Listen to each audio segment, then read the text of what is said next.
अस्सलाम वालेकुम, this is me Amal Ansal. Okay, आज की वीडियो में मैं आपको बताऊंगी कि आप मॉलिक्यूल या कंपाउंड्स को उन्हीं के आयंस में किस तरीके से डिसोसिएट कर सकते हो। अब सबसे पहले एग्जांपल जो है वो हमारे पास सोडियम क्लोराइड की है, जो कि दो एलिमेंट से मिलकर बना हुआ है, एक सोडियम दूसरा क्लोरीन। ठीक है, इसमें होगा ये कि हमारे पास दोनों की रेशियो जो है वो 1:1 है, तो इसलिए सोडियम के आगे भी 1 आएगा और क्लोरीन के आगे भी 1 आएगा। और इसी तरीके से सोडियम के आगे 1 है और इस वजह से क्लोरीन पर -1 का चार्ज आएगा। क्लोरीन के आगे 1 है, इसी वजह से सोडियम पर +1 का चार्ज आएगा। तो यहाँ पर दो आयंस मौजूद है और दोनों के चार्जेस +1 और -1 में हैं। ओके, तो चलते हैं नेक्स्ट एग्जांपल की तरफ, जो कि है हमारे पास वाटर मॉलिक्यूल। जैसे कि हम जानते हैं कि वाटर जो है वो हमारे पास 2 हाइड्रोजन और 1 ऑक्सीजन से मिलकर बना हुआ होता है। तो इसका रेशियो जो हमारे पास होता है वो 2:1 होता है। अब आगे जब हमारे पास वाटर मॉलिक्यूल डिसोसिएट होता है हाइड्रोजन और ऑक्सीजन में, अभी हमारे पास जो हाइड्रोजन की जो मोलर रेशियो है वो हमारे पास 2 है, तो हमारे पास हाइड्रोजन के आगे आ जाएगा। और ऑक्सीजन का जो मोलर रेशियो है वो 1 है, इस वजह से ऑक्सीजन के आगे हम 1 लगा देंगे। अभी ऑक्सीजन का जो मोलर रेशियो वो 1 है, उसका चार्ज आ जाएगा हमारे पास हाइड्रोजन के ऊपर +1 का। और हाइड्रोजन की जो मोलर रेशियो है वो 2 है, इस वजह से ऑक्सीजन पर -2 का चार्ज आ जाएगा।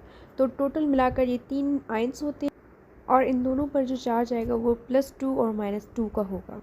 अभी हम चलते हैं नेक्स्ट एग्जांपल की तरफ, जो कि हमारे पास है HCl यानी हाइड्रोजन क्लोराइड, जो कि मिलकर बना हुआ है हाइड्रोजन और क्लोरीन से। अब इसमें हमारे पास हाइड्रोजन की जो मोलर रेशियो वो 1 है, इस वजह से हाइड्रोजन के आगे 1 लगेगा। और क्लोरीन की मोलर रेशियो जो है वो हमारे पास 1 है, उसके इसी वजह से क्लोरीन के आगे भी 1 लगेगा। अब क्लोरीन के मोलर जो हमारे पास रेशियो 1 है, इस वजह से हाइड्रोजन पर +1 का चार्ज आएगा। और हाइड्रोजन का हमारे पास मोलर रेशियो जो है वो 1 है, इस वजह से क्लोरीन पर -1 का चार्ज आएगा। और इसके दो आयंस हैं, इस वजह से इन दोनों पर जो है हमारे पास +1 और -1 का चार्ज आएगा। अभी आगे चलते हैं और अगले कंपाउंड की हम लोग बात करते हैं, जो कि एल्यूमिनियम ट्राइक्लोराइड या एल्यूमिनियम क्लोराइड हम इसे कहते हैं, जो कि एल्यूमिनियम और क्लोरीन से मिलकर बना हुआ है। अब यहाँ पर जो मोलर रेशियो क्लोरीन का है, एल्यूमिनियम का है, वो 1 है, इस वजह से एल्यूमिनियम के आगे 1 आएगा। और क्लोरीन का जो मोलर रेशियो है वो 3 है, इस वजह से क्लोरीन के आगे 3 आएगा। अब 3 क्लोरीन का जो मोलर रेशियो है, इस वजह से एल्यूमिनियम पर +3 का चार्ज आएगा। और एल्यूमिनियम का जो मोलर रेशियो है वो 1 है, इस वजह से क्लोरीन पर -1 का चार्ज आएगा।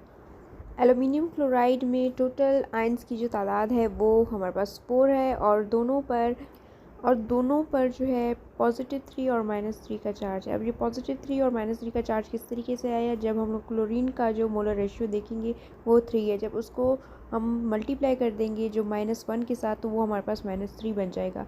और एल्यूमिनियम का जो मोलर रेशियो है हमारे पास वो 1 है, जब उसको मल्टीप्लाई करेंगे 3 के साथ, क्योंकि 3 के आगे पॉजिटिव चार्ज है, तो वो हमारे पास +3 बन जाएगा। ये है बहुत इजी ट्रिक, जिसके ज़रिए आप लोग इजीली जो है मॉलिक्यूल्स को या कंपाउंड्स को उनके आयंस में डिसोसिएट कर सकते हैं। अभी चलते हैं नेक्स्ट स्टेप की तरफ, जहाँ पर हमारे पास 2 से ज़्यादा किस्म के एलिमेंट्स मौजूद हों, तो उन कंपाउंड्स या मॉलिक्यूल्स को हम लोग किस तरीके से डिसोसिएट करेंगे उनके आयंस में। अब एक ऐसा कंपाउंड जिसमें 2 से ज़्यादा किस्म के एलिमेंट्स मौजूद हों, तो यहाँ पर हमने एग्जांपल ली है सल्फ्यूरिक एसिड की। ठीक है, यहाँ पर जो हाइड्रोजन है ये डिसोसिएट, सबसे पहली बार ये डिसोसिएट हो जाएगा हाइड्रोजन आयन में और दूसरा हमारे पास सल्फेट आयन में। अब अगर हम लोग देखें तो हाइड्रोजन का जो मोलर कंसंट्रेशन या मोलर रेशियो जो है वो हमारे पास 2 है, तो हाइड्रोजन के आगे 2 आ जाएगा।